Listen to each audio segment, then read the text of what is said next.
नमस्कार, मैं हूं सुधीर चौधरी और डिकोड में आपका स्वागत है। तो आइए आज की खबरों को डिकोड करते हैं। पाकिस्तान के आर्मी चीफ असीम मुनीर को पहले डोनाल्ड ट्रंप ने लंच पर बुलाया और इस समय असीम मुनीर चीन में है। तियानजिन में हुए एससीओ समिट में असीम मुनीर चीन के राष्ट्रपति शी जिनपिंग से मिले और इस दौरान विभिन्न देशों के राष्ट्राध्यक्षों के साथ हुई पाकिस्तान की मुलाकात में भी असीम मुनीर प्रधानमंत्री शहबाज शरीफ के बगल में ही बैठे थे। इससे दो बातें पता चलती हैं। पहली, चाहे अमेरिका हो या चीन, आतंकवाद को लेकर कोई भी गंभीर नहीं है। सबके डबल स्टैंडर्ड्स हैं और ये वो लड़ाई है जिसे अब भारत को अकेले अपने दम पर लड़ना होगा। और दूसरा, पाकिस्तान की राजनीति में अब असीम मुनीर सबसे शक्तिशाली बन गए हैं और दुनिया के बड़े बड़े नेता और राष्ट्राध्यक्ष शहबाज शरीफ की बजाय असीम मुनीर से दोस्ती करना चाहते हैं। इसलिए आज हम आतंकवाद पर दुनिया के इस डबल स्टैंडर्ड को डिकोड करेंगे। इसके बाद हम आपको भारत में बना पहला स्वदेशी सेमीकंडक्टर चिप दिखाएंगे। आज का दिन भारत के लिए ऐतिहासिक है क्योंकि भारत ने अपना पहला स्वदेशी चिप विक्रम लॉन्च कर दिया है। 20वीं सदी में जहां तेल ने दुनिया की राजनीति और अर्थव्यवस्था को प्रभावित किया, वहीं 21वीं सदी में सेमीकंडक्टर चिप्स अब दुनिया का समीकरण बदल रहे हैं। ये दुनिया की नई करेंसी है। आज हम आपको बताएंगे कि कैसे अब ये चिप डिजिटल हीरा बन चुका है। प्रधानमंत्री मोदी ने कहा कि भारत अब डिजिटल उपभोक्ता नहीं बल्कि डिजिटल निर्माता बनने के रास्ते पर है। इसलिए आज हम सेमीकंडक्टर चिप की दुनिया में भारत की स्वदेशी क्रांति को आपके लिए डिकोड करेंगे। ये ऐसी खबर है जो आप सबको पता होनी ही चाहिए, लेकिन सरल भाषा में हम आपको समझाएंगे। और आखिर में आपको बताएंगे कि कैसे आज प्रधानमंत्री नरेंद्र मोदी ने पहली बार अपनी मां के लिए अपशब्दों का प्रयोग करने वालों को जवाब दिया है। उन्होंने कहा है कि महिलाओं को कमजोर समझने वाले लोग ही उनके लिए अभद्र भाषा का इस्तेमाल करते हैं। भारत का समाज कभी भी मां का अपमान बर्दाश्त नहीं करता। ये नोट करने वाली बात है। इसलिए आज आपको दिखाएंगे कि कैसे गाली देने वाले नेताओं और पार्टियों को भारत की जनता हर बार करारा जवाब देती आई है। लेकिन सबसे पहले आपको एक ऐसी तस्वीर दिखा रहे हैं जिस पर अभी ज्यादातर लोगों की नजर गई नहीं है। यह तस्वीर दिखाती है कि दुनिया के बड़े बड़े अंतर्राष्ट्रीय मंचों पर आतंकवाद का मुद्दा एक मजाक बनकर रह गया है। कोई भी इसे लेकर गंभीर नहीं है। अमेरिका और चीन जैसी महाशक्तियां और बड़े बड़े देशों के संगठन आतंकवाद को रोकने के लिए बयान देते हैं, घोषणा पत्र जारी करते हैं, संयुक्त बयान जारी करते हैं और कहते हैं कि वो दुनिया को एक सुरक्षित जगह बनाना चाहते हैं जो आतंकवादियों से बिल्कुल फ्री हो। लेकिन होता इसका उलट है। अभी एक दिन पहले चीन में तियानजिन के एससीओ समिट में पहलगाम आतंकवादी हमले पर चिंता जताई गई थी। इसमें शामिल आतंकवादियों के खिलाफ कड़ी कार्रवाई की बात कही गई थी। लेकिन अगले ही दिन पहलगाम हमले में शामिल आतंकवादियों को ट्रेनिंग और हथियार सप्लाई करने वाली पाकिस्तानी सेना के चीफ जनरल असीम मुनीर की यह तस्वीर दिखाई देती है, जिसमें वो चीन के राष्ट्रपति शी जिनपिंग के साथ खड़े हैं और असीम मुनीर एससीओ समिट के साइडलाइंस में हुई पाकिस्तान की तमाम द्विपक्षीय बैठकों में शामिल रहे। यहां तक कि चीन के साथ हुई द्विपक्षीय बैठक में भी असीम मुनीर बैठे हुए थे। हर द्विपक्षीय बैठक में जहां जहां पाकिस्तान के प्रधानमंत्री शहबाज शरीफ गए हैं, असीम मुनीर भी उसी डेलीगेशन में हैं। शहबाज शरीफ के बगल में बैठकर वो बातें कर रहे हैं। यहां आप देखिए इन तस्वीरों में। अब आप सोचिए, ये जो द्विपक्षीय बातचीत चल रही है चीन के साथ पाकिस्तान की, इसमें पाकिस्तान के जनरल असीम मुनीर का क्या काम। लेकिन असीम मुनीर प्रधानमंत्री शहबाज शरीफ की ठीक बगल में बैठे हुए हैं और सामने हैं चीन के राष्ट्रपति शी जिनपिंग। असीम मुनीर एससीओ के सदस्य देशों के प्रधानमंत्रियों से बात कर रहे हैं, राष्ट्रपति से बात कर रहे हैं, राष्ट्राध्यक्षों से मुलाकात कर रहे हैं, हाथ मिला रहे हैं, फोटो खिंचवा रहे हैं। और अब पाकिस्तान की हर अंतर्राष्ट्रीय बैठक में असीम मुनीर शामिल होते हैं। ये तस्वीरें आपको बता रही हैं।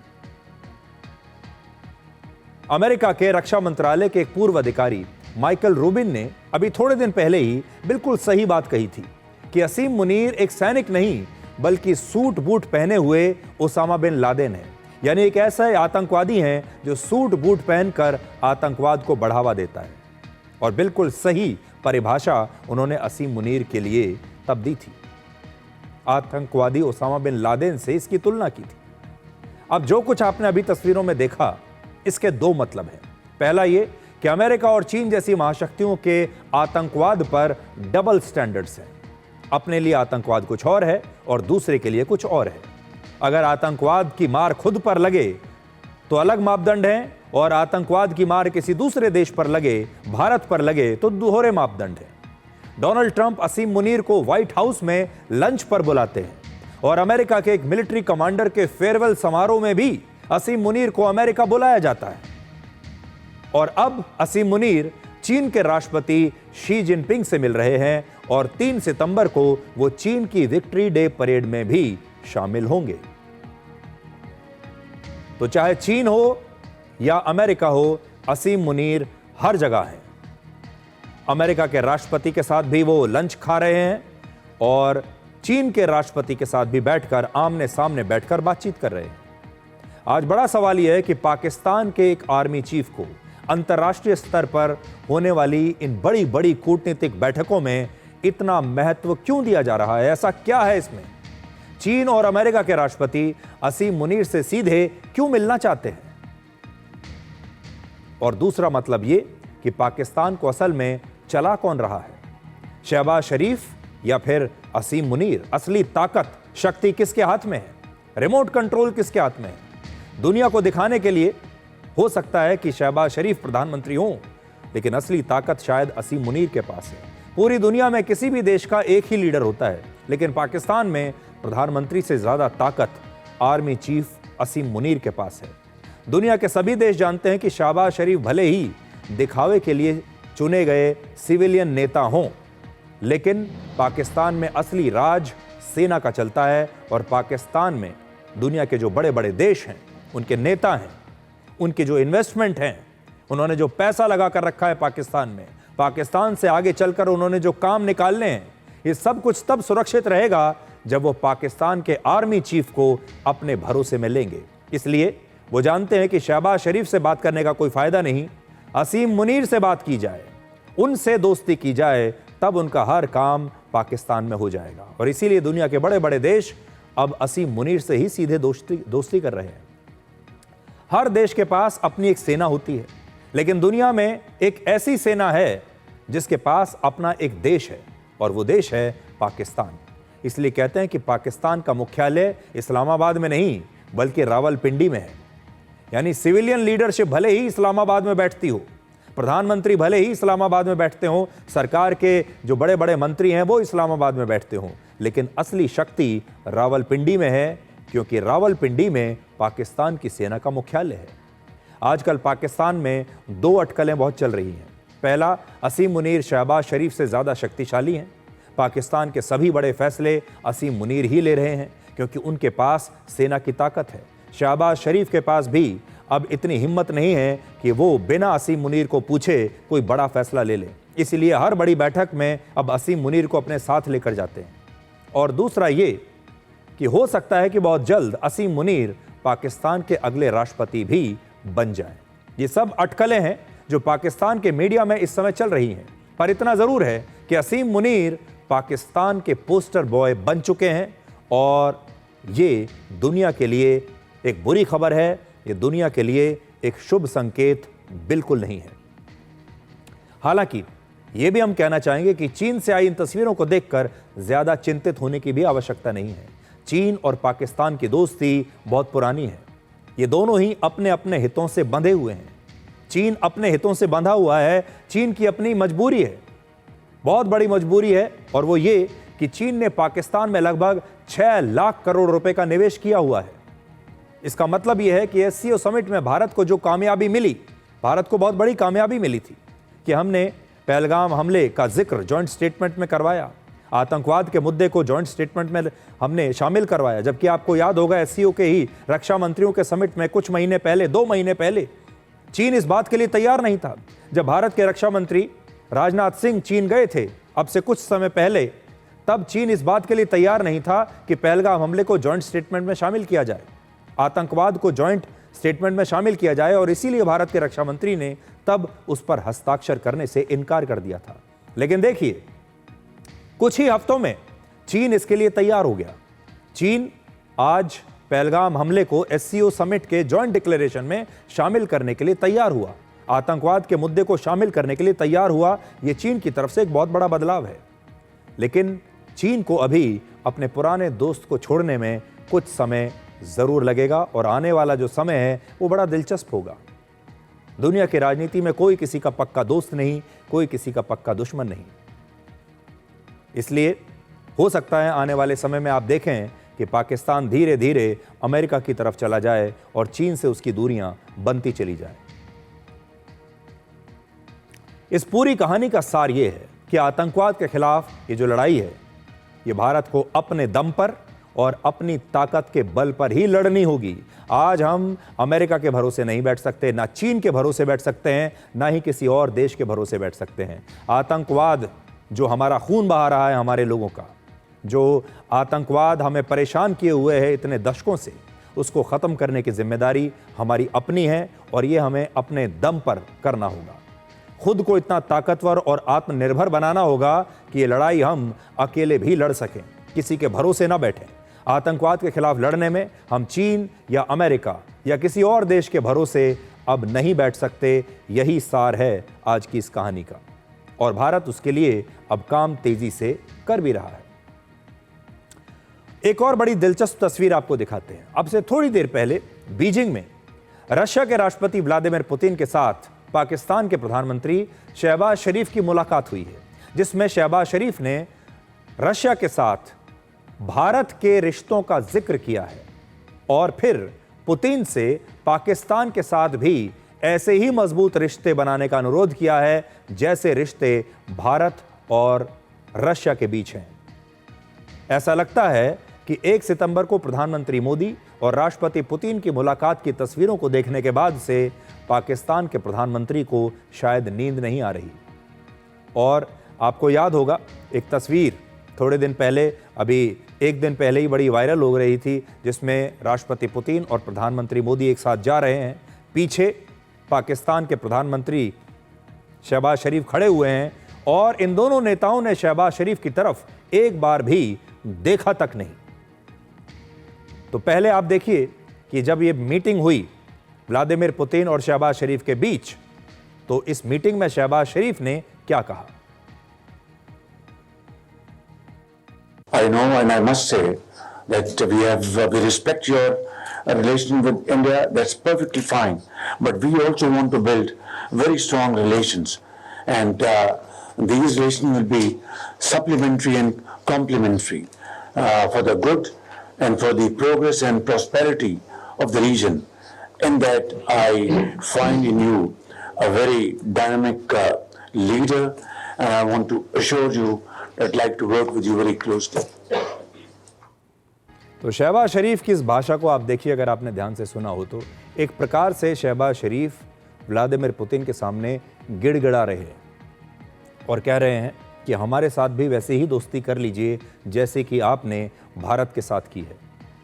हम जानते हैं भारत और रशिया बहुत पुराने दोस्त हैं, अब हमें भी अपना वैसा ही दोस्त बना लीजिए जैसा कि आपने भारत को अपना पक्का दोस्त बनाया हुआ है। ऐसा वो एक प्रकार से आप देखिए कि आवाज़ में एक गिड़गिड़ाते हुए वो ये बात व्लादिमीर पुतिन के साथ कर रहे हैं। पाकिस्तान अपना पूरा निवेश आतंकवाद में करता है। पाकिस्तान का पूरा ध्यान आतंकवाद पर है। कैसे भारत में खून बहाया जाए, कैसे भारत को जख्म दिए जाएं, पाकिस्तान का सारा ध्यान इसमें रहता है। पाकिस्तान की सेना के पास और कोई काम नहीं। वो पाकिस्तान की रक्षा के बारे में कम सोचती है और भारत में कैसे गहरे जख्म दिए जाएं, घाव दिए जाएं, भारत को कैसे परेशान किया जाए, कैसे कश्मीर में अराजकता फैलाई जाए, सारा ध्यान पाकिस्तान की सेना का इस पर रहता है। और पाकिस्तान में जो सरकार है वो भी विकास के बारे में, टेक्नोलॉजी के बारे में आपने कभी उन्हें बात करते हुए सुना नहीं होगा। लेकिन भारत पाकिस्तान से अलग देश है। भारत अपने रास्ते पर चल रहा है और वो रास्ता है विकास का और वो रास्ता है टेक्नोलॉजी का। और अगर अब मैं आपसे एक सवाल करूं कि दुनिया की सबसे कीमती चीज़ क्या है, तो आप में से कई लोग कहेंगे कि सोना सबसे कीमती है। इस समय भारत में सोना बहुत ऊंचे दामों पर बिक रहा है। 10 ग्राम सोने की कीमत लगभग 1,03,000 रुपए है। सोने की कीमत लगातार बढ़ रही है। अंतर्राष्ट्रीय स्तर पर कुछ लोग कहेंगे कि कच्चा तेल सबसे कीमती है। आज एक बैरल कच्चे तेल की कीमत $65 है। यह बड़ा कीमती है। लेकिन इस समय दुनिया की सबसे कीमती चीज जो बन गई है वो कुछ और है, और उसका नाम है सेमीकंडक्टर चिप, जिसे आज प्रधानमंत्री मोदी ने डिजिटल डायमंड कहा है, एक हीरे की तरह कहा है। आखिर प्रधानमंत्री मोदी ने सेमीकंडक्टर चिप को डिजिटल डायमंड क्यों कहा? आज आपके लिए इसे सरल भाषा में डिकोड करेंगे। सबसे पहले आपको यह तस्वीर दिखाते हैं, जिसे देखकर आज हर भारतीय को गर्व होगा। आज दिल्ली में आयोजित सेमिकॉन इंडिया कॉन्फ्रेंस में प्रधानमंत्री नरेंद्र मोदी को देश का पहला मेड इन इंडिया चिप भेंट किया गया, और इस मेड इन भारत चिप का नाम है विक्रम। भारत की स्वदेशी क्रांति और टेक्नोलॉजी पर आत्मनिर्भरता के लिए आज का दिन ऐतिहासिक माना जाएगा। इस एडवांस्ड चिप को इसरो के सेमीकंडक्टर लैब में स्वदेशी टेक्नोलॉजी के साथ बनाया गया है। अब पहले आपको बताते हैं कि ये चिप होता क्या है। चिप किसी भी मशीन का दिमाग होता है। यह चिप अलग अलग कमांड्स को प्रोसेस करके मशीनों को काम करने के योग्य बनाता है। आज चिप के बिना आप कोई भी मशीन एक कदम भी चल नहीं सकती, बिल्कुल काम नहीं कर सकती। आज मोबाइल फोन से लेकर लैपटॉप तक, स्मार्ट वॉचेस से लेकर आपके स्मार्ट टीवी तक, कार से लेकर रॉकेट तक, सब जगह इस चिप का इस्तेमाल किया जाता है। सेमीकंडक्टर चिप्स के बिना ना तो कोई मिसाइल बन सकती है, ना ही कोई फाइटर जेट उड़ सकता है।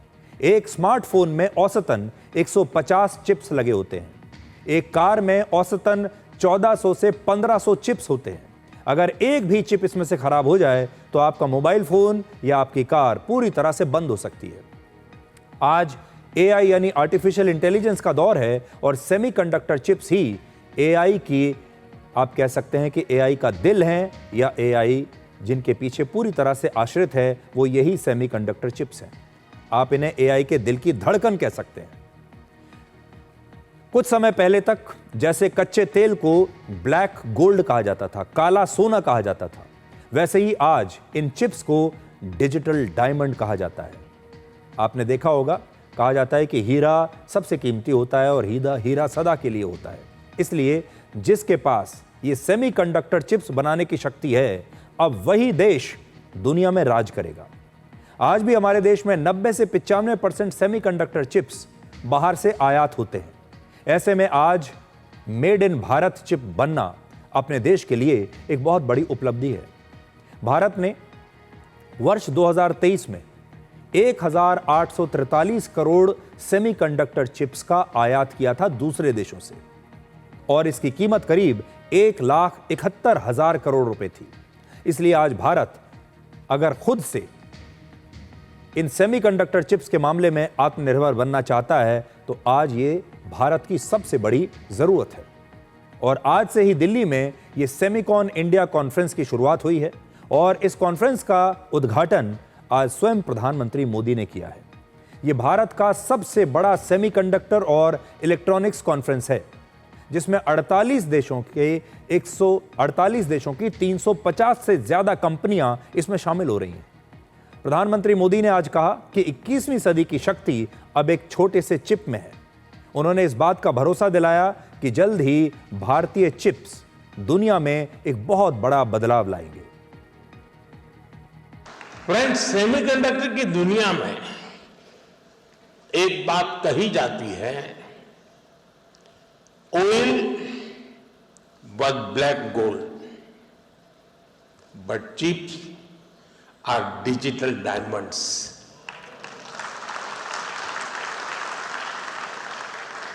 वो दिन दूर नहीं है जब भारत की सबसे छोटी चिप दुनिया के सबसे बड़े चेंज को ड्राइव करेगी।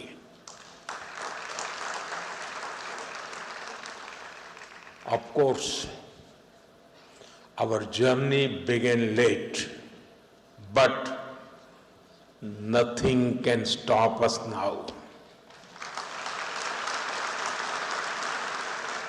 वो दिन दूर नहीं जब पूरी दुनिया कहेगी design in India, made in India,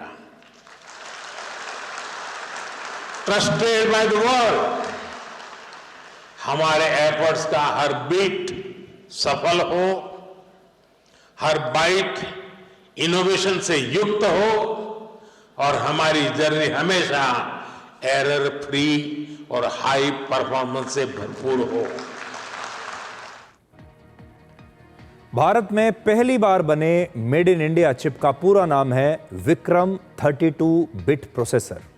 Vikram नाम भारत के मशहूर वैज्ञानिक विक्रम साराभाई के नाम पर रखा गया है और हमारे देश के स्पेस मिशन में विक्रम साराभाई की भूमिका बेहद महत्वपूर्ण रही है।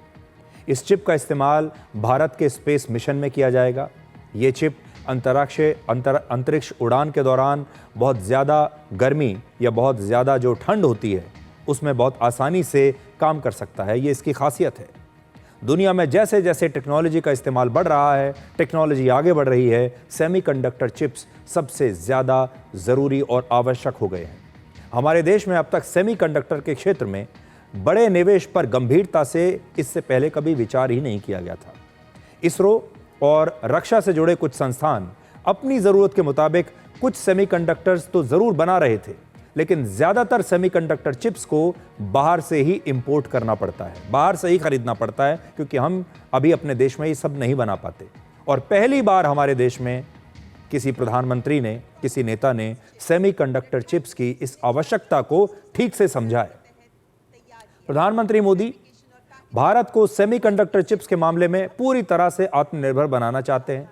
आज हमारे देश में सेमीकंडक्टर चिप्स के क्षेत्र में 1.5 लाख करोड़ रुपए से भी ज़्यादा का निवेश किया जा रहा है। स्वदेशी सेमीकंडक्टर को लेकर प्रधानमंत्री मोदी की गंभीरता का अंदाज़ा आप इस बात से लगाइए कि वो आज इस कॉन्फ्रेंस में गए, वहाँ बोले, और वो कल भी सेमीकॉन इंडिया कॉन्फ्रेंस में शामिल होने के लिए जाएंगे। प्रधानमंत्री मोदी अपना खुद का इतना समय अगर इस कॉन्फ्रेंस में लगा रहे हैं तो आप समझ लीजिए कि वो इसे लेकर कितने गंभीर हैं, क्योंकि इस मामले में, इस कॉन्फ्रेंस में इस क्षेत्र के दुनिया के बड़ी आज बड़े बड़े जो एक्सपर्ट्स हैं वो आ रहे हैं और प्रधानमंत्री मोदी ज़रूर उनसे मिलकर ये जानना चाहेंगे कि आगे का रास्ता क्या होना चाहिए।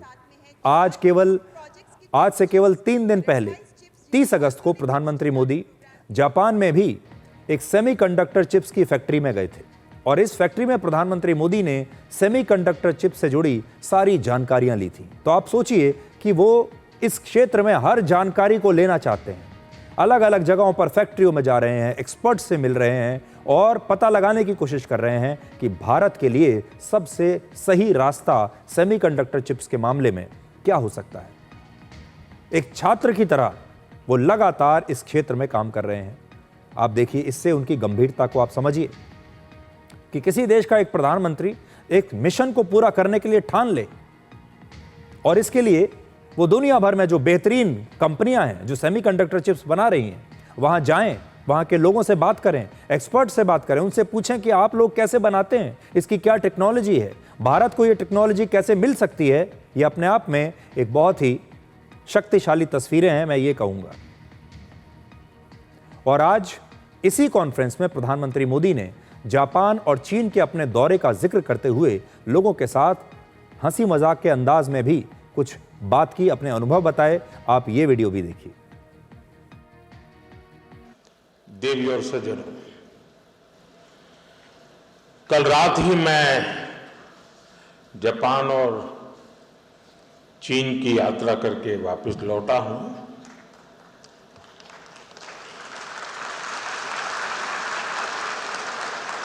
आप गया था इसकी ताली बजा रहे हो, आया हूं इसकी ताली बजा रहे हो।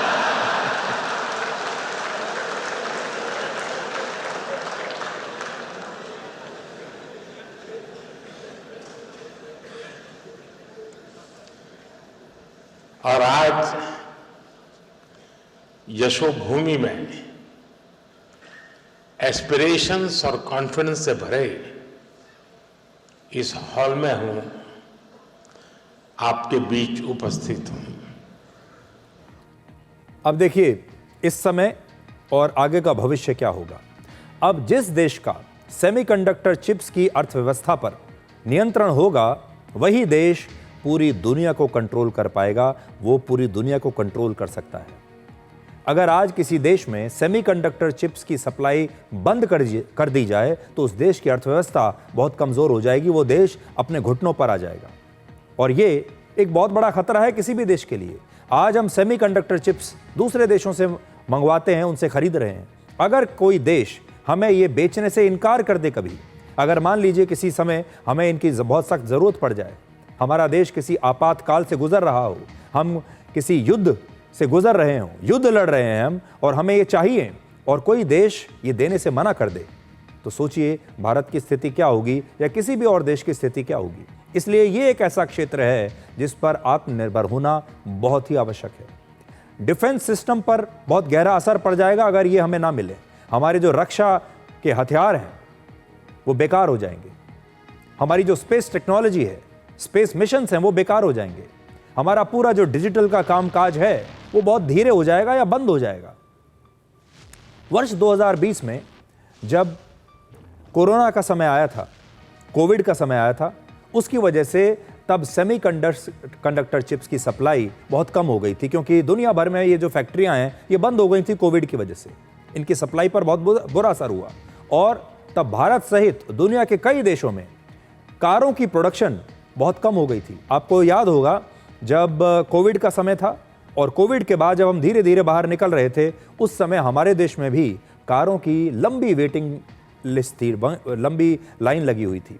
अगर आज आप कोई कार की बुकिंग करेंगे तो आपको वो कार 5, 6, 8 या 10 महीने की वेटिंग के साथ मिलती थी, क्योंकि तब हमारे पास सेमीकंडक्टर चिप्स नहीं थे। गाड़ियां कैसे बनेंगी जब सेमीकंडक्टर चिप्स ना हो? और ये स्थिति कोविड के समय तो आई थी, हर देश के सामने आई थी, लेकिन ये स्थिति आगे भी कभी भी आ सकती है। और आजकल आपने देखा होगा जो बड़े बड़े देश हैं वो व्यापार को एक हथियार की तरह इस्तेमाल करते हैं। और अगर इन देशों ने, जैसे अमेरिका इस समय हथियार की तरह व्यापार को इस्तेमाल कर रहा है, ये 50% जो टैरिफ उन्होंने हमारे ऊपर लगाया है, इसको आप ये समझिए कि वो व्यापार को एक हथियार बना रहा है।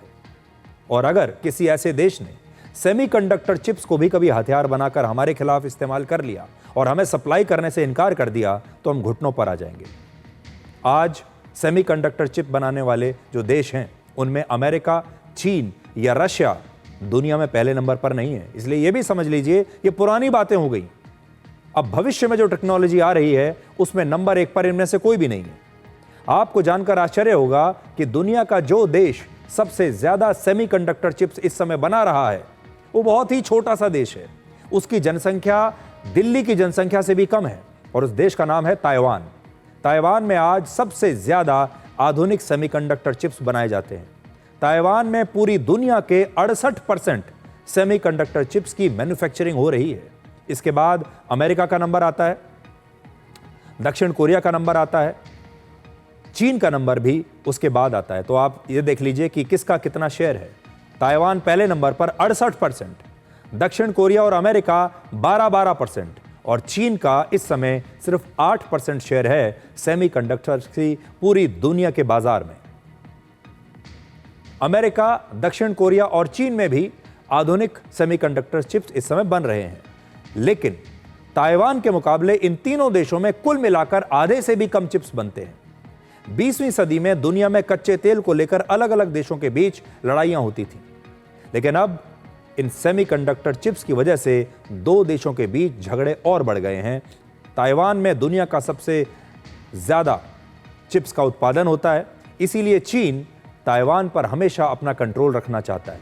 दूसरे कारण तो हैं ही, लेकिन एक बहुत बड़ा कारण यह भी है, ताइवान के मुद्दे पर अक्सर अमेरिका और चीन के बीच विवाद भी चलता रहता है। आज से 3 साल पहले आपको याद होगा, अगस्त 2022 में अमेरिका की तत्कालीन स्पीकर नैन्सी पेलोसी ताइवान चली गई थी और उस समय चीन ने अमेरिका को धमकी दे दी थी कि उन्हें यहां नहीं आना चाहिए। दुनिया के कई एक्सपर्ट्स ऐसा दावा करते हैं कि रशिया और यूक्रेन युद्ध के बाद अब अगला युद्ध ताइवान को लेकर हो सकता है। ताइवान में क्योंकि सेमीकंडक्टर चिप्स का सबसे बड़ा खजाना है और यह छोटा सा देश सबसे बड़ा उत्पादक है। आज पूरी दुनिया सेमीकंडक्टर चिप्स बनाना चाहती है, हर देश इसमें आगे बढ़ना चाहता है, लेकिन इसे बनाना आसान नहीं है। जो चिप साइज में जितना छोटा होता है, आकार में जो चिप जितना छोटा होगा, उसे बनाने पर उतना ही ज्यादा पैसा खर्च होगा और वो चिप उतना ही ज्यादा एडवांस्ड माना जाता है, उतना ही ज्यादा महंगा माना जाता है। एक एडवांस चिप बनाने में 10 हफ्ते से 20 हफ्ते तक का समय लग सकता है। सेमीकंडक्टर चिप्स बनाने के लिए खास तरह के सिलिकॉन का इस्तेमाल होता है, जिसका लगभग 100% शुद्ध होना बहुत जरूरी है। जहां एडवांस चिप्स बनाए जाते हैं, उस जगह पर धूल का एक कण भी इसके डिजाइन को बिगाड़ सकता है। चिप्स बनाने की जगह पर हॉस्पिटल के एक सर्जरी रूम से, ऑपरेशन थिएटर से भी 1000 गुना कम धूल के कण होने चाहिए। वहां इतनी साफ सफाई होती है कि चिप बनाने वाली फैक्ट्री बिल्कुल अलग दिखाई देती है, बिल्कुल अलग होती है। एक अस्पताल में जहां आप सर्जरी करते हैं, जिस कमरे में, वहां पर आपने देखा होगा बहुत सफाई रखनी होती है। उस सफाई से भी 1000 गुना ज्यादा सफाई इसकी फैक्ट्री में रखनी होती है। ऐसी एक फैक्ट्री बनाने में करीब 25,000 से 50,000 करोड़ रुपए तक का निवेश चाहिए होता है। बहुत महंगी बनती है ये फैक्ट्री। आज जितने चिप्स की मांग है, उसके मुकाबले इन्हें बनाने वाली फैक्ट्रीज बेहद कम है और इसीलिए आज सेमीकंडक्टर चिप्स की कीमत इतनी ज्यादा है। Make in India semiconductor chip का श्री गणेश एक नए भारत की शुरुआत है। इस स्वदेशी चिप क्रांति के बाद जल्द ही एक ऐसा समय जरूर आएगा जब पूरी दुनिया भारत में बने सेमीकंडक्टर चिप से चलेगी।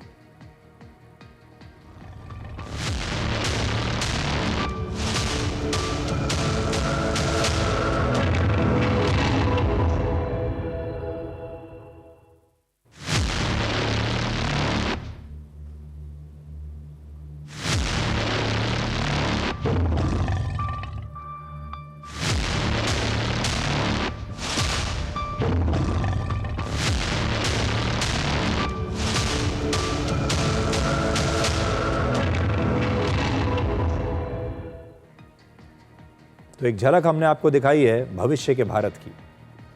अब आपको भारत की राजनीति में लेकर चलते हैं और देखिए भारत की कहाँ हम भारत के भविष्य की बात करते हैं। भारत का भविष्य अभी हमने आपको दिखाया, लेकिन भारत की जो राजनीति है उसके बारे में तो क्या ही कहा जाए। आपको याद होगा पिछले हफ्ते बिहार में कांग्रेस और आरजेडी के मंच से प्रधानमंत्री मोदी और उनकी स्वर्गीय मां के बारे में अभद्र भाषा का प्रयोग किया गया था। कांग्रेस ने आज तक उसके लिए माफी नहीं मांगी।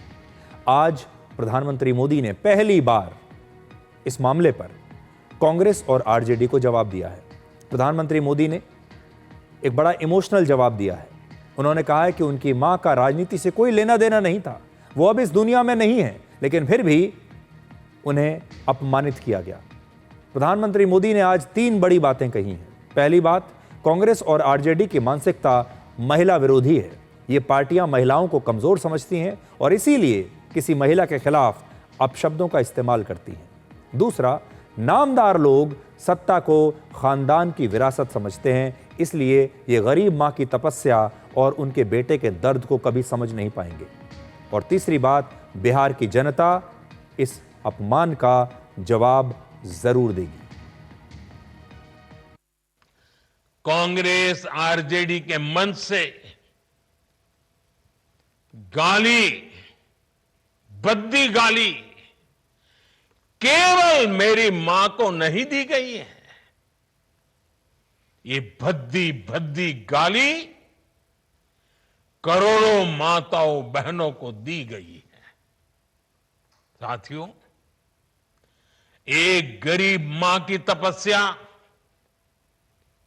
उसके बेटे की पीड़ा, ये शाही खानदानों में पैदा हुए युवराज नहीं समझ सकते। ये नामदार लोग तो सोने चांदी का चम्मच लेकर पैदा हुए हैं। वो तो यही मानते हैं कि देश और बिहार की सत्ता इन्हें अपने खानदान की विरासत लगती है। मैं बिहार के लोगों से भी कहूंगा, इस अपमान की जवाबदेही तय करवाना बिहार के हर बेटे की भी जिम्मेदारी है। आरजेडी कांग्रेस के नेता जहां भी जाएं, जिस गली, जिस शहर में जाएं, उन्हें चारों तरफ से एक आवाज सुनाई देनी चाहिए। हर मां बहन को मैदान में उतर करके उनसे जवाब मांगना चाहिए। हर गली मोहल्ले में से एक ही आवाज आनी चाहिए, मां को गाली नहीं सहेंगे, नहीं सहेंगे। इज्जत पर वार नहीं सहेंगे, नहीं सहेंगे। आरजेडी का अत्याचार नहीं सहेंगे, नहीं सहेंगे। कांग्रेस का वार नहीं सहेंगे, नहीं सहेंगे। मां का अपमान नहीं सहेंगे, नहीं सहेंगे। कांग्रेस के नेताओं की ये बड़ी पुरानी आदत रही है कि वो चुनाव से पहले सेल्फ गोल कर देते हैं और अपना ही बहुत बड़ा नुकसान करते हैं। भारत एक ऐसा देश है जहां पर कोई भी बेटा कभी भी अपनी मां का अपमान सह नहीं सकता, चाहे वो कोई भी हो। राजनीति की बात नहीं कर रहा, समाज में हमारे आज भी कोई भी बेटा अपनी मां का अपमान कभी बर्दाश्त नहीं करेगा। और कांग्रेस को इस पर माफी मांग लेनी चाहिए थी, तो यह मुद्दा वहां समाप्त हो जाता। लेकिन जो मैंने आपको कहा, यह पुरानी आदत है। ऐसा पहली बार नहीं हुआ है जब प्रधानमंत्री मोदी के लिए इस प्रकार की अभद्र भाषा का इस्तेमाल किया गया है। वर्ष 2007 में सोनिया गांधी ने उन्हें मौत का सौदागर कहा था। फिर 2013 में कांग्रेस के नेता जयराम रमेश ने उन्हें भस्मासुर कहा। फिर 2014 में कांग्रेस के ही एक और नेता मणिशंकर अय्यर ने उन्हें चाय वाला कहा और नीच इंसान कहा। वर्ष 2019 में राहुल गांधी ने चौकीदार चोर है का नारा दिया, जिसका उन्हें कोई फायदा नहीं हुआ। और अब उन्हें प्रधानमंत्री मोदी को वोट चोर कहा जा रहा है, यह भी राहुल गांधी कर रहे हैं। भारत की जनता मां के अपमान को कभी माफ नहीं करती, इस प्रकार की अभद्र भाषा को कभी माफ नहीं करती, और हमारे समाज में अभद्र भाषा को बर्दाश्त नहीं किया जाता। प्रधानमंत्री मोदी के लिए जब भी अभद्र भाषा का प्रयोग हुआ है, उसका नुकसान विपक्षी पार्टियों को ही उठाना पड़ा है। बिहार में इसी साल विधानसभा के चुनाव होने वाले हैं और हो सकता है कि आपको इन गालियों का असर बिहार के चुनाव परिणामों में भी, नतीजों में भी दिखाई दे। अब हम आपको वापस चीन लेकर चलते हैं। एससीओ समिट में चीन ने भारत और रशिया की मदद से अपना एक कूटनीतिक शक्ति प्रदर्शन किया। बहुत सारे लोग ये भी कह रहे हैं कि जो एससीओ समिट हुआ, ये चीन का एक शक्ति प्रदर्शन था अमेरिका को दिखाने के लिए कि देखिए हमारा समर्थन कितना है, कितने सारे देशों के बड़े बड़े नेता हमारे यहाँ आए हैं। और अब 3 सितंबर को चीन विक्ट्री डे परेड में अपनी सैन्य ताकत पूरी दुनिया को दिखाना चाहता है। राष्ट्रपति शी जिनपिंग चीन की अब तक की सबसे बड़ी सैन्य परेड का आयोजन कर रहे हैं और ये विक्ट्री डे परेड दूसरे विश्व युद्ध में जापान की हार की 80वीं वर्षगांठ पर बीजिंग के तियाननमेन स्क्वायर पर आयोजित की जाएगी और ये दुनिया की सबसे बड़ी मिलिट्री परेड्स में से एक है। हालांकि ये परेड हर साल नहीं होती। आखिरी बार इस परेड को 10 साल पहले वर्ष 2015 में आयोजित किया गया था और ऐसा कहा जा रहा है कि चीन की सेना इस बार अमेरिका की सैन्य ताकत को चुनौती देने वाले कई बिल्कुल नए हथियारों का प्रदर्शन करने वाली है। इन नए हथियारों में मिसाइल्स और ड्रोन्स तो होंगे ही, लेकिन साथ ही एक लेजर वेपन भी होगा जिसे शायद दुनिया पहली बार देखेगी। इस परेड में ज्यादातर वो हथियार दिखाए जाएंगे जिन्हें इससे पहले दुनिया ने कभी देखा नहीं है। पिछले कुछ समय से चीन अपने 6th जनरेशन लड़ाकू विमान का परीक्षण कर रहा है और यह भी हो सकता है कि इस परेड में वो लड़ाकू विमान भी, वो फाइटर जेट भी दिखाई दे जो 6th जनरेशन का फाइटर जेट होगा। दुनिया को अपनी ताकत दिखाने के लिए शी जिनपिंग लगभग 44,500 करोड़ रुपए इस परेड पर खर्च कर रहे हैं।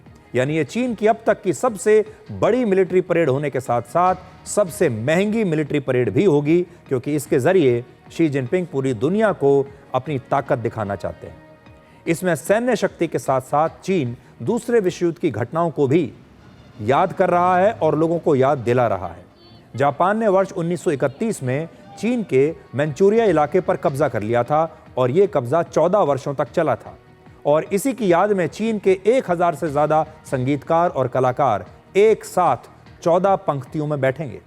साथ ही यहां पर 50,000 लोगों के बैठने की व्यवस्था होगी। इस परेड में रशिया के राष्ट्रपति व्लादिमीर पुतिन और उत्तर कोरिया के supreme leader Kim Jong Un सहित दुनिया भर के 26 नेता शामिल होने वाले हैं। और इस पूरी परेड को शी जिनपिंग अपनी एक कूटनीतिक जीत की तरह दुनिया के सामने पेश करना चाहते हैं। पिछले 66 वर्षों में पहली बार उत्तर कोरिया का कोई लीडर चीन की इस परेड में शामिल होगा। जापान ने एशिया और यूरोप के कुछ देशों से इस परेड में शामिल न होने का अनुरोध किया था, क्योंकि असल में यह परेड जापान के ही खिलाफ है। और इसके बाद चीन और जापान के बीच एक नया कूटनीतिक विवाद भी शुरू हो गया, क्योंकि ये जो तस्वीरें हैं ये जापान को बहुत चुभेंगी। यहां शी जिनपिंग भाषण भी देंगे और यह भी हो सकता है कि वो दूसरे विश्व युद्ध में अमेरिका के रोल को कम करके बताने की कोशिश करेंगे और चीन के रोल को बढ़ा चढ़ाकर दुनिया के सामने पेश करेंगे। वो बताएंगे कि दूसरे विश्व युद्ध में चीन का जो रोल था वो बहुत अहम था, जिसके बारे में लोगों ने बात नहीं की, सारी लाइमलाइट अमेरिका ने ले ली। तो दूसरे विश्व युद्ध में अमेरिका, ब्रिटेन, सोवियत संघ, फ्रांस और चीन जैसे देश एक साथ मिलकर युद्ध लड़ रहे थे और इनके खिलाफ जो देश थे वो थे जापान, जर्मनी और इटली जैसे देश। और इन्हीं देशों की इस युद्ध में हार हुई थी। जब भी दूसरे विश्व युद्ध की बात होती है तो उसमें भारतीय सैनिकों के योगदान को अक्सर भुला दिया जाता है। आज आपको एक आंकड़ा मैं देना चाहता हूं। भारत के 27 लाख सैनिक इस युद्ध में शामिल हुए थे, जिसमें लगभग 87,000 शहीद हो गए थे और 30 सैनिकों को उनकी बहादुरी के लिए ब्रिटेन ने विक्टोरिया क्रॉस से सम्मानित किया था। हालांकि भारतीय सैनिकों के इस पराक्रम को भुला दिया गया और जब भी दूसरे विश्व युद्ध की बात होती है तो उसकी जीत को पश्चिमी देशों की उपलब्धि बताया जाता है। तो इतिहास लिखने वाले अपनी मर्जी से कई बार इतिहास लिखते हैं। अब देखिए, इसी परेड से जुड़ी हुई एक और आपको जानकारी देते हैं। उत्तर कोरिया के supreme leader Kim Jong Un अपनी एक विशेष बुलेट प्रूफ ट्रेन से चीन की राजधानी बीजिंग पहुंच गए हैं और यहां वो 3 सितंबर को चीन की इसी मिलिट्री परेड में शामिल होंगे। 41 साल के किम जोंग उन जब भी किसी विदेश यात्रा पर जाते हैं तो वो कभी भी हवाई जहाज से नहीं जाते, वो अपनी इसी स्पेशल ट्रेन से जाते हैं। और ये ट्रेन उनके लिए सिर्फ एक महज ट्रेन नहीं है, बल्कि उत्तर कोरिया के प्रोपेगेंडा और शक्ति प्रदर्शन का भी एक तरीका है। दुनिया के ज्यादातर नेता लंबी दूरी की यात्रा के लिए अपना विशेष विमान इस्तेमाल करते हैं, आपने भी देखा होगा। लेकिन किम जोंग उन ने वर्ष 2001 में सत्ता संभालने के बाद से सिर्फ 9 अंतर्राष्ट्रीय यात्राएं की हैं। वो बहुत ज्यादा कहीं आते जाते नहीं हैं और इसमें से ज्यादातर उन्होंने ट्रेन के जरिए ही की है। हालांकि ये कोई साधारण ट्रेन नहीं है, इसमें 10 से 15 डब्बे होते हैं इस ट्रेन में, जिन्हें किम जोंग उन की सिक्योरिटी के लिए बुलेट प्रूफ बनाया गया है। इस ट्रेन को ऊपर से नीचे तक खास आयरन प्लेट से ढका गया है ताकि इस ट्रेन पर कोई गोलियों का असर ना हो, बम धमाकों का असर ना हो। इसे अक्सर अंग्रेजी में फोर्ट्रेस ऑन व्हील्स यानी पहियों पर चलता फिरता एक किला कहा जाता है। हरे रंग की इस ट्रेन में किम जोंग उन का ऑफिस है, उनका बेडरूम है, एक कम्युनिकेशन सेंटर है और एक रेस्टोरेंट भी है। और इसके साथ साथ उनकी एक बख्तरबंद मर्सिडीज गाड़ियां जो उनके साथ होती हैं वो भी इसी में होती है।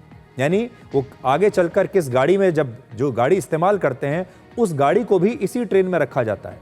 हालांकि इतनी सुरक्षा व्यवस्था की वजह से इस ट्रेन का वजन बहुत ज्यादा हो जाता है और ये सिर्फ 60 किलोमीटर प्रति घंटे की रफ्तार से ही चल पाती है, क्योंकि इस ट्रेन का वजन बहुत ज्यादा है। यानी इसकी रफ्तार काफी धीमी है और इससे यात्रा करने में समय बहुत लगता है। किम जोंग उन की सुरक्षा के लिए एक से ज्यादा ट्रेन का इस्तेमाल भी किया जाता है कई बार, और ऐसा बताया जाता है कि किम जोंग उन के काफिले में अक्सर 3 ट्रेन होती हैं, एक नहीं। पहली ट्रेन सुरक्षा जांच के लिए आगे चलती है एक एस्कॉर्ट की तरह, दूसरी ट्रेन में किम जोंग उन सवार होते हैं और तीसरी में उनके बॉडीगार्ड्स और उनके दूसरे अधिकारी होते हैं। और कहा जाता है कि इन ट्रेन को सुरक्षा देने के लिए हेलीकॉप्टर्स और फाइटर जेट्स के जरिए आसमान से भी निगरानी की जाती है। वर्ष 2023 में किम जोंग ने राष्ट्रपति पुतिन से मुलाकात के लिए लगभग 10 दिन तक इस ट्रेन से यात्रा की थी और वर्ष 2019 में वियतनाम जाकर ट्रंप से मुलाकात के लिए भी उन्होंने इस ट्रेन से 60 घंटे की यात्रा की थी। रशिया के एक मिलिट्री कमांडर ने तब बताया था कि किम जोंग की ट्रेन में हर तरह की सुविधाएं हैं। इसमें शानदार, बहुत ही कंफर्टेबल सीटें हैं, कई बेडरूम्स हैं, सैटेलाइट फोन्स इसमें लगे हुए हैं, स्मार्ट टीवी इसमें लगे हुए हैं और इतनी सुविधाएं तो शायद खुद राष्ट्रपति पुतिन की प्राइवेट ट्रेन में भी नहीं है।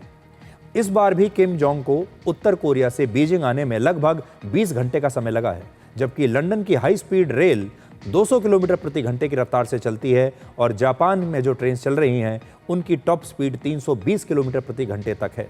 अगर किम जोंग ने किसी हवाई जहाज से यह सफर किया होता तो उत्तर कोरिया से सिर्फ 2 घंटे में वो बीजिंग पहुंच जाते, लेकिन ट्रेन के सफर से लगभग 10 गुना ज्यादा समय उनको लगता है।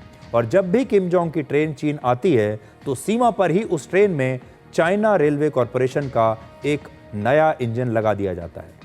अब सवाल है कि किम जोंग हमेशा ट्रेन से ही यात्रा क्यों करते हैं? उनके परिवार में ही एयरक्राफ्ट में यात्रा को लेकर एक डर हमेशा से रहा है। बताया जाता है कि वर्ष 1982 में किम जोंग के पिता और दादा के सामने एक विमान का परीक्षण किया जा रहा था और तभी उस विमान में विस्फोट हो गया। इसके बाद से उत्तर कोरिया के जो बड़े बड़े लीडर्स रहे उनके परिवार के, उन्होंने विमान में यात्रा करना ही बंद कर दिया। वो विमान यात्राओं से इतना डर गए। वर्ष 2001 में किम जोंग उन के पिता ऐसी ही एक ट्रेन से उत्तर कोरिया से मॉस्को गए थे और फिर ऐसे ही ट्रेन में वापस आए। तब 24 दिनों में उन्होंने ट्रेन से ही 20,000 किलोमीटर की यात्रा की थी। उत्तर कोरिया में लीडर्स के ट्रेन में सफर को ताकत का प्रतीक माना जाता है। जनता को यह संदेश देने की कोशिश होती है कि किम जोंग भी अपने पूर्वजों की तरह उनकी परंपरा को निभा रहे हैं और वो साधारण विमान के बदले अपनी विशेष ट्रेन से ही चलते हैं। उत्तर कोरिया में ऐसा माना जाता है कि अगर किसी विमान पर उड़ान के दौरान हमला हो जाए तो जीवित बचने की संभावना बहुत कम होती है, जबकि धीमी रफ्तार से चलने वाली इस ट्रेन का सफर कहीं ज्यादा सुरक्षित है। हालांकि इसका मतलब ये नहीं कि किम जोंग ने कभी हवाई यात्रा की ही नहीं। वर्ष 2018 में राष्ट्रपति ट्रंप से मुलाकात करने के लिए किम जोंग चीन के एक एयरक्राफ्ट से सिंगापुर गए थे। किम जोंग के पास एक पुराना इल्यूजन विमान भी है जिसे उन्होंने वर्ष 2018 में चीन में यात्रा के लिए इस्तेमाल किया था। और एक और वजह यह भी है कि उत्तर कोरिया के पास मौजूद एयरक्राफ्ट अब बहुत पुराने हैं। अंतर्राष्ट्रीय प्रतिबंध उनके ऊपर इतने लगे हुए हैं जिसकी वजह से उत्तर कोरिया पश्चिमी देशों से नए विमान खरीद नहीं सकता और पुराने विमानों के मुकाबले शायद किम जोंग को अपनी विशेष ट्रेन ज़्यादा सुरक्षित लगती है। तो पुराने विमानों की रिपेयर वो कर नहीं सकते क्योंकि स्पेयर पार्ट्स उनके पास नहीं है, नए विमान खरीद नहीं सकते और अपना खुद का विमान बनाने की टेक्नोलॉजी उनके पास है नहीं। तो वो करें भी तो क्या करें, ये भी एक बहुत बड़ी मजबूरी इनकी हो सकती है। वर्ष 1886 में स्कॉटलैंड के एक मशहूर लेखक रॉबर्ट लुई स्टीवेंसन ने एक किताब लिखी थी जिसका नाम था the strange case of doctor Jekyll and mister hide. ये एक हॉरर नॉवल था। इस कहानी में डॉक्टर जेकिल एक डॉक्टर हैं जो बहुत ही दयालु हैं, सम्मानित और बुद्धिमान व्यक्ति हैं, लेकिन मिस्टर हाइड एक बहुत ही खतरनाक अपराधी हैं। कहानी जैसे जैसे आगे बढ़ती है पाठक ये जानकर चौंक जाते हैं कि ये दोनों असल में एक ही इंसान है, लेकिन दोनों का व्यक्तित्व बिल्कुल अलग अलग है। एक अच्छे भले और नेक दिल इंसान डॉक्टर जेकिल हैं जो रात में खतरनाक इरादों वाले मिस्टर हाइड में तब्दील हो जाते हैं। यानी एक व्यक्ति जो दिन में नेक दिल होता है और रात में खतरनाक बन जाता है। पता नहीं क्यों ये कहानी आज मुझे गुरुग्राम की याद दिलाती है। एक तरफ गुरुग्राम देश का दूसरा सबसे बड़ा आईटी हब है। देश की बड़ी बड़ी कंपनियों के हेडक्वार्टर्स यहाँ पर हैं। दुनिया की बड़ी बड़ी मल्टीनेशनल कंपनियों के दफ्तर यहाँ पर हैं। ये शहर बाहर से कितना चमचमाता है, शानदार दिखता है। इसमें स्टील और शीशे की ऊंची ऊंची इमारतें हैं जो सदा चमकती रहती हैं। बड़े बड़े महंगे लग्जरी पेंट हाउस हैं, महंगे रेस्टोरेंट्स हैं, शॉपिंग मॉल्स हैं। चकाचौंध चारों तरफ आपको दिखाई देती है। बाहर से दिखने में ये बिल्कुल ही डॉक्टर जेकिल जैसा सभ्य, स्टाइलिश और हाईटेक दिखता है। लेकिन इस चकाचौंध के पीछे एक मिस्टर हाइड भी हैं जो गुरुग्राम का दूसरा रूप है। आज ये शहर देश में गलत अर्बन प्लानिंग और खराब इंजीनियरिंग का सबसे बड़ा उदाहरण बन चुका है। ऊपर से वर्षों के भ्रष्टाचार ने यहाँ के सिस्टम को और भी ज्यादा बिगाड़ दिया है। सैकड़ों करोड़ों रुपए की कीमत वाले महंगे महंगे बड़े बड़े अपार्टमेंट्स, शानदार ऑफिसेस के सामने आज खुले नाले बहते हैं। यहाँ डिजाइनर बुटीक्स तो हैं लेकिन सही ड्रेनेज सिस्टम नहीं है। सड़कों की हालत ऐसी है कि लगता है गड्ढों के बीच में थोड़ी सी सड़क बना दी गई हो। इसीलिए जरा सी बारिश भी इस शहर पर ब्रेक लगा देती है। आप कल रात की इन तस्वीरों को देखिए, जब गुरुग्राम में 8 किलोमीटर लंबा जाम लग गया था। और ये जो तस्वीरें हैं कल रात से सोशल मीडिया पर ट्रेंड कर रही हैं। लोग 3 से 6 घंटे तक सड़कों पर अपनी गाड़ियों में फंसे रहे। कुछ लोगों ने तो अपनी गाड़ियां छोड़कर पैदल घर जाना ही ज़्यादा बेहतर समझा। और ये तो सिर्फ कल की रात की बात थी। ऐसा गुरुग्राम में अक्सर होता रहता है। ज़रा सी बारिश हुई दिल्ली में और गुरुग्राम का यही हाल हो जाता है। आज भी हमारी भविष्यवाणी है कि जब अगला साल आएगा, फिर उसके बाद अगला साल आएगा, अगली बारिश आएगी, उसके बाद अगली बारिश आएगी, तब भी ये तस्वीरें नहीं बदलने वाली। क्या आप कल्पना कर सकते हैं कि ये उस शहर का हाल है जो इनकम टैक्स देने में भारत में 9वें नंबर पर है, जहां के लोग हर साल लगभग 50,000 करोड़ रुपए इनकम टैक्स देते हैं। यहां तक कि हरियाणा सरकार की 60 से 65% आमदनी गुरुग्राम से आती है। भले ही गुड़गांव का नाम बदलकर गुरुग्राम कर दिया गया हो, लेकिन सिर्फ नाम बदलने से इस शहर की किस्मत नहीं बदलने वाली। गुरुग्राम अब एक ऐसा मरीज बन चुका है जिसे सिर्फ दवाइयों और मेकअप से ठीक नहीं किया जा सकता। अब इस शहर को एक बहुत बड़ी सर्जरी की आवश्यकता है। यहाँ पर लोगों ने इसलिए घर लिए थे ताकि एयरपोर्ट बहुत पास में है, एयरपोर्ट जा सके। इसलिए घर लिए थे क्योंकि बड़ी बड़ी मल्टीनेशनल कंपनियों के दफ्तर यहाँ पर हैं, बड़ी बड़ी भारतीय कंपनियों के बड़े बड़े दफ्तर यहाँ पर हैं, हर सुविधा यहाँ पर है, शॉपिंग मॉल यहाँ पर हैं, अस्पताल बड़े बड़े यहाँ पर हैं। लेकिन आज आप यहाँ से हवाई अड्डा पहुँच नहीं सकते। आज अगर आप कोई शॉपिंग मॉल जाना चाहें तो आप पहुँच नहीं सकते। अगर आप गुरुग्राम से दिल्ली आना चाहें और दिल्ली से वापस गुरुग्राम जाना चाहें तो शायद आपका आधे दिन से भी ज़्यादा का जो समय है वो गाड़ी में ही बीत जाएगा। ये कहानी है गुरुग्राम की। और हमें बहुत सारे लोगों ने ये कहा कि गुरुग्राम के लोगों का ये दुख देश के सामने रखिए, सरकारों के सामने रखिए और उन्हें बताइए कि ये जो इस शहर में रहने वाले जो लोग हैं ये भी न्याय चाहते हैं। तो आज के लिए डिकोड में इतना ही। अब आपसे हमारी अगली मुलाकात होगी कल रात 9 बजे। तब तक आप खुश रहिए, सुरक्षित रहिए, स्वस्थ रहिए और ज़िंदगी में अपनी गलती स्वीकार करने में कभी देर ना करें, क्योंकि सफ़र जितना लंबा होगा वापसी उतनी ही मुश्किल होती चली जाएगी। नमस्कार।